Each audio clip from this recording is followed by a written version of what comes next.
விடுதலை செய்யப்பட்ட வழக்கு யாரு விடுதலை சரியில்லை அப்படின்னு யார் அப்பீல் பண்ணணும்?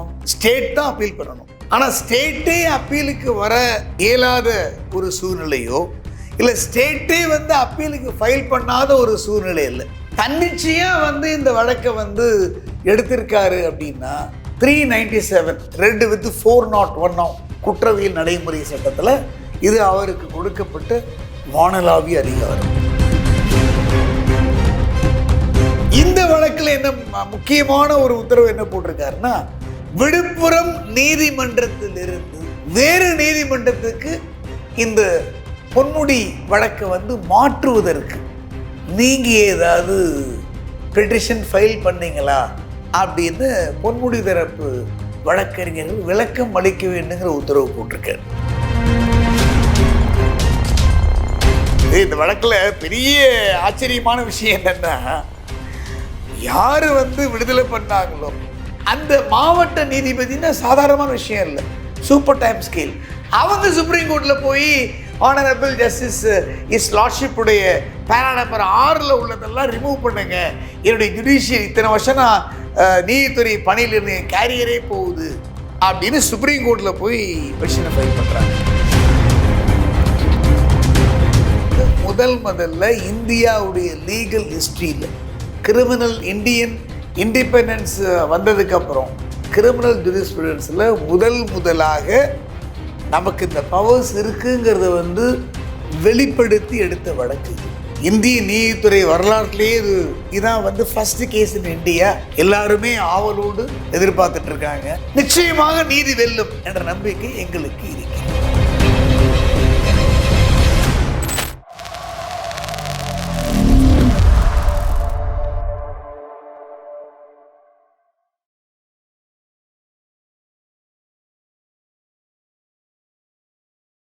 ஐத்தமிழர்களுக்கு வணக்கம். இன்றைய நேர்காணலில் நம்முடைய இணைந்திருப்பவர் உச்சநீதிமன்ற வழக்கறிஞர் திரு ஆர் கிருஷ்ணமூர்த்தி அவர்கள்.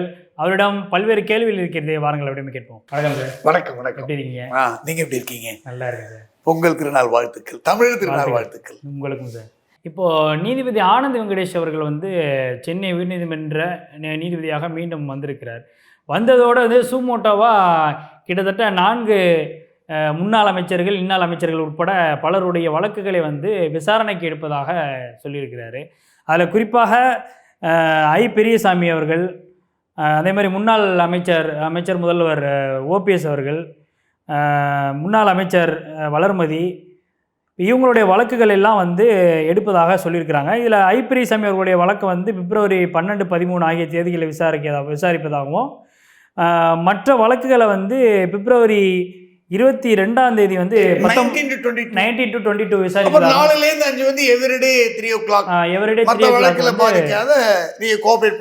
சொல்லியிருக்கிறாங்க. இந்த ஏற்கனவே செந்தில் பாலாஜி விவகாரமாக இருக்கட்டும், பொன்முடி அவர்களுடைய விவகாரம், இப்போ சமீபத்தில் எடுக்கப்பட்ட அந்த சோமோட்டோவா எடுத்த அந்த கேசஸ் எல்லாமே திமுக அமைச்சர்கள் தான் பெரும்பாலும் இதில் பெயர் அடிபடுது. அப்போது இந்த கேஸ் அப்படிங்கிறது அடுத்த கட்டமாக எப்படி போகும்? ஏன்னா தொடர்ந்து விசாரணை அப்படிங்கிறப்போ அடுத்த கட்டமாக இது அதிமுகவை நோக்கியும் நகர தொடங்கியிருக்கு. இதை எப்படி பார்க்குறீங்க? இந்த வழக்கு அடுத்த கட்டமாக எப்படி போகும்? அதாவதுங்க, இந்தியாவிலேயே முதல் ஆனரபிள் நீதியரசர் விடுதலை செய்யப்பட்ட வழக்கை யாரு விடுதலை சரியில்லை அப்படின்னு யார் அப்பீல் பண்ணணும்? டிவிஎஸ்சி தான் அப்பீல் பண்ணணும், ஸ்டேட் தான் அப்பீல் பண்ணணும். ஆனா ஸ்டேட்டே அப்பீலுக்கு வர இயலாத ஒரு சூழ்நிலையோ இல்ல ஸ்டேட்டே அப்பீலுக்கு ஃபைல் பண்ணாத ஒரு சூழ்நிலை இல்லை.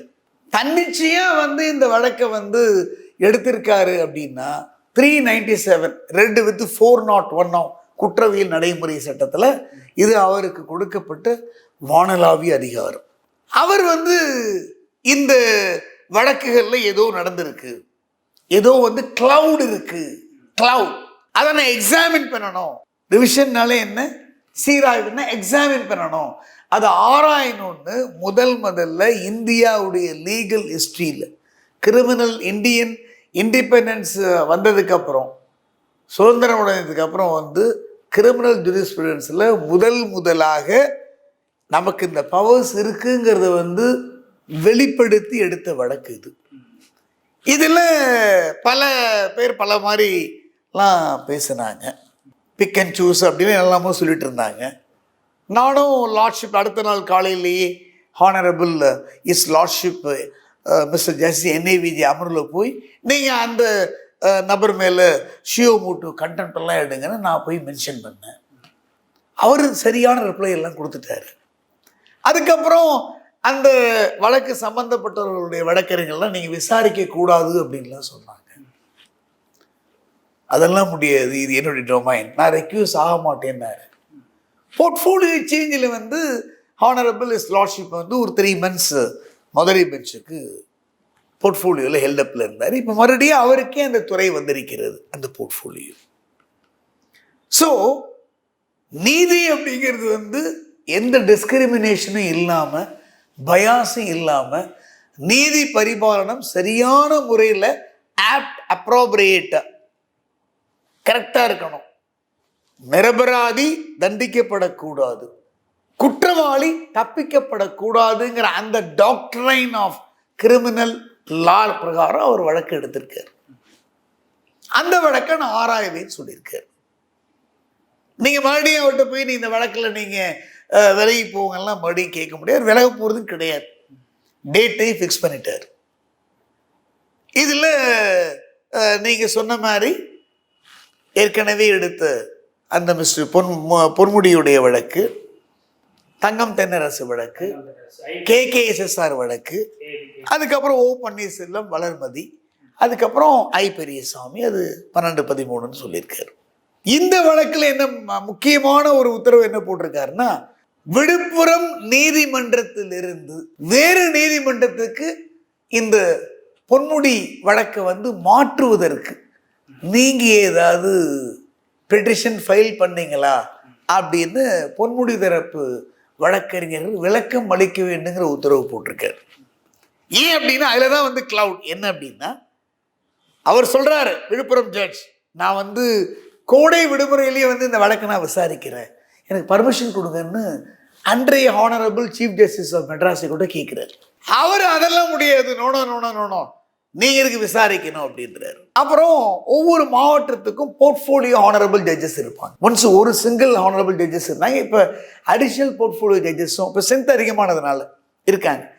அப்போ 2 ஹானரபிள் போர்ட்ஃபோலியோ நீதியரசர்கள் என்ன பண்ணுறாங்க, இந்த வழக்கை வந்து தன்னிச்சையாக, அப்போ நான் என்ன சொல்கிறேன், எத்தனையோ வழக்குகள் இருக்குது, எல்லாத்தையும் நீங்கள் நிர்வாக ரீதியில் மாற்றிட்டு போயிடலாமே.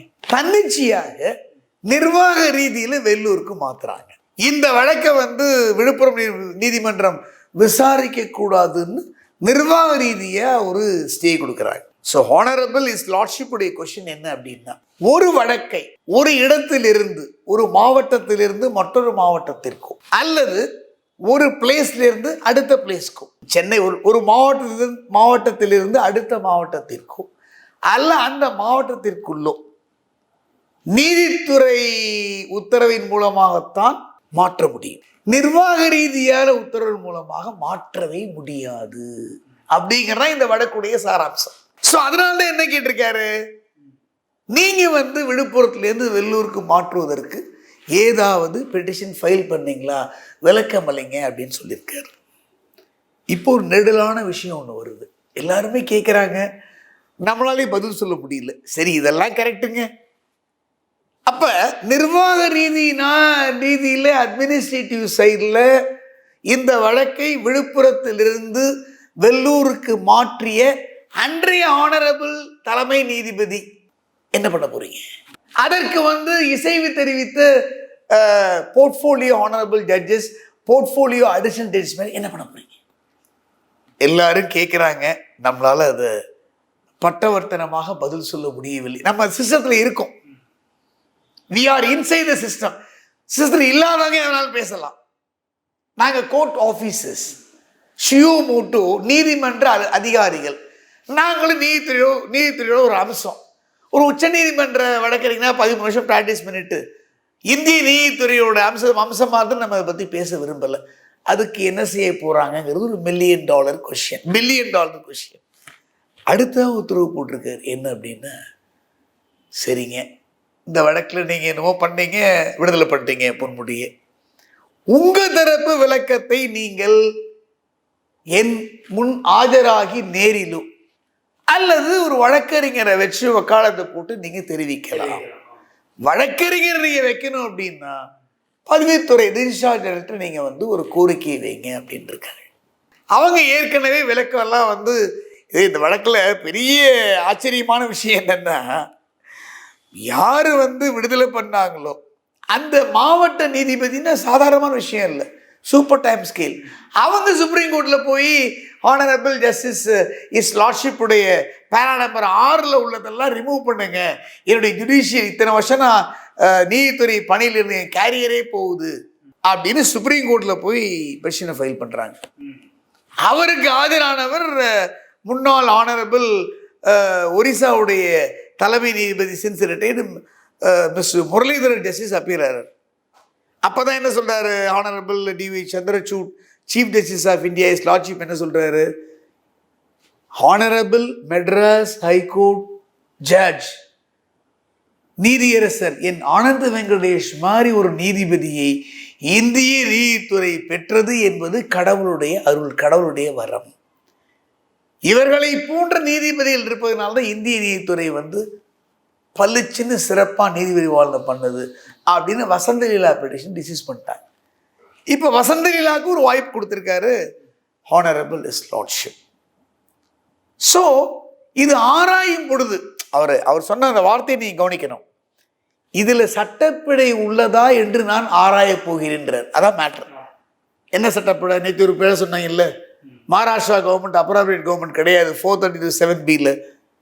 குஜராத் கவர்மெண்ட் அப்ராப்ரியேட் கவர்மெண்ட் இல்லை, குஜராத் கவர்மெண்ட் அப்ராப்ரியேட் கவர்மெண்ட் கிடையாது, மகாராஷ்டிரா தான் அப்ராப்ரியேட் கவர்மெண்ட்டு அப்படின்னு இந்த 11 பேர் விடுதலை ரத்து பண்ணாங்கள, முன்கூட்டி விடுதலை செய்தது. அந்த மாதிரி சட்டப்பிழை, அதான் illegality, grave illegality, grave miscarriage of justice. இதில் என்ன சட்டப்பிழை, எரர் ஆஃப் லா என்ன இருக்கு, error apparently face on the record என்ன இருக்குங்கிறத ஆராய்வதற்காக அவர் எடுத்திருக்காரு. அவருடைய டொமைன், அவருடைய பவர்ஸ். அவர் ஆராய்ந்து அதில் ஏதாவது சட்டப்பிழை இருக்குது அப்படின்னு அவர் வந்து அவருடைய மனசாட்சிக்கு, அவருடைய சட்ட எனார்மஸ் லீகல் அக்குமனுக்கு வெளிப்படையாக தெரிஞ்சுன்னா அவங்க ஜட்ஜ்மெண்ட்ஸ் எல்லாத்தையும் ரிவர்ஸ் பண்ணி மறுபடியும் உள்ள அமைச்சிடுவார். இது வந்து அவர் மட்டும் முடிவெடுக்க போறது கிடையாது, அதான் இம்பார்ட்டன்ட். அவர் ஹியர் பண்ண போறார், டிவிஎஸ்சியும் விளக்கம் அளிக்கணும், லஞ்ச ஒழிப்புத்துறை சார்பாக வக்கீலும் ஆஜராகணும், விடுதலை செய்யப்பட்ட குற்றம் சாட்டப்பட்டவர்கள் மூலம் அவங்க வக்கீலும் அப்பீர் ஆகணும். எல்லாம் ஃபுல் ஃப்ளெஜ் ட்ரையல் நடத்தி வாத பிரதிவாதங்கள் எல்லாம் கேட்டுட்டு தான் அவர் ஆராய போறார். எடுத்த உடனே அவராக எடுத்து ஆராய போகிறது கிடையாது. ஸோ இது பெரிய சென்சிட்டிவான விஷயம். இந்திய நீதித்துறை வரலாற்றுலேயே இதுதான் வந்து first case in India. Tamil Nadu நீதித்துறை வரலாறுலேயும் இதுதான் முதல் வழக்கு. எல்லாருமே ஆவலோடு எதிர்பார்த்துட்டு இருக்காங்க. வழக்கறிஞர் சமுதாயம் வந்து என்ன நடக்க போகுது அப்படிங்கிறதையும் வந்து எக்ஸ்பெக்ட் பண்ணிட்டு இருக்காங்க. நிச்சயமாக நீதி வெல்லும் என்ற நம்பிக்கை எங்களுக்கு இருக்கிறது. அது எப்படி இருந்தாலும் சரி. நிச்சயமாக சார், பல்வேறு கேள்விகளுக்கு ரொம்பவே தெளிவாக பதில் சொன்னீங்க. எங்களுடைய அரங்கிற்கு வந்து நேர்காணல் அளித்ததுக்கு மிக்க நன்றி சார். சிறப்பு சார், தெளிவாக இருந்துச்சு.